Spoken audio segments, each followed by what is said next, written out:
Admiral Kethvar of the Zephyrian High Command had seen many species rise and fall across the galaxy's spiral arms, but none had confounded him quite like humanity. As he stood before the holographic display in his flagship's war room, watching the tactical readout of the Battle of Kepler 442, he found himself questioning everything he thought he knew about warfare. "Their formation is chaotic," muttered Commander Velthera, her four eyes blinking in rapid succession, a sign of deep confusion among her people. "No discernible pattern, no logical structure. How do they coordinate anything?" The human fleet spread across the void like scattered seeds, each ship seemingly operating independently. No neat formations, no synchronized movements, no adherence to any tactical doctrine taught in the prestigious war academies of the Galactic Confederation. It was precisely the kind of disorder that had earned humanity its reputation as the galaxy's most reckless species. 3 cycles ago, when the Confederation had first encountered these peculiar bipeds from the outer rim, the assessment had been unanimous. Impressive technology, but utterly lacking in strategic thinking. Their military academies taught something they called controlled chaos, which to any civilized mind was an oxymoron. Chaos, by definition, could not be controlled. The Draknari hegemony had learned this lesson the hard way. Admiral Kethvar's mandibles clicked together as he recalled the reports from that first engagement. The Draknari, with their reputation for methodical conquest, had approached the human colony of New Bethlehem with textbook precision. 3 battle groups in perfect formation, advancing in a calculated pincer movement that had crushed dozens of civilizations before. The humans had responded by doing something unthinkable. They scattered. Not retreated, scattered. Every ship had broken formation and begun what could only be described as organized pandemonium. Fighters weaving between capital ships in patterns that defied gravitational physics, destroyers suddenly reversing course to ram enemy vessels head-on, and their flagship, had actually used its warp drive inside a gravity well to appear directly behind the Draknari command ship. The theoretical impossibility of such a maneuver was overshadowed only by its devastating effectiveness. "Sir," Velthera's voice drew him back to the present battle. "The hegemony's main force is advancing. Standard battle formation. They're requesting our support." Admiral Kethvar studied the display. The Draknari had learned from their previous defeat, or so they claimed.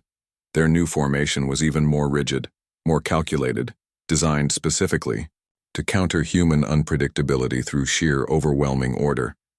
They advanced like a metal avalanche, precisely coordinated, mathematically perfect. The human response was immediate and baffling. Rather than meet the Draknari head-on, the human fleet began what their communications traffic referred to as a jazz improvisation. Ships that had been holding position suddenly accelerated in seemingly random directions. A group of destroyers performed barrel rolls in perfect synchronization while firing their main guns.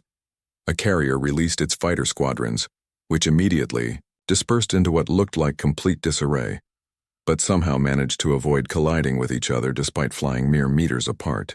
"This is madness," Velthera whispered. But Admiral Kethvar was beginning to see something else. In the chaos, patterns emerged. Not rigid, mathematical patterns, but organic ones. Like the murmurations of the crystal birds on his homeworld, where thousands of individuals moved as one mind despite having no central coordination. The first human ship struck the Draknari formation's left flank, not where the tactical computers predicted, but where no logical analysis would suggest. The impact created a ripple effect, forcing the Draknari ships to adjust their positions. That adjustment, minor as it was, created an opening that a human cruiser immediately exploited, appearing from an impossible angle to deliver a devastating broadside. The Draknari formation wavered, like a perfect crystal struck by a tuning fork. "Sir," the communications officer called out, "we're receiving a transmission from the human flagship. Admiral Chen is requesting permission to dance with the devil in the pale moonlight." Admiral Kethvar's translator struggled with the idiom. "What does that mean?" "Unknown, sir, but she's asking us to follow her lead." On the display, The human flagship, the UES Defiant, suddenly broke away from the battle entirely, racing toward the system's asteroid belt at maximum velocity. To any rational observer, it looked like a retreat. The Draknari certainly interpreted it that way, their formation wheeling to pursue like predators, sensing wounded prey. Admiral Chen is leading them into the asteroids, Velthara observed. But why? It's tactically unsound.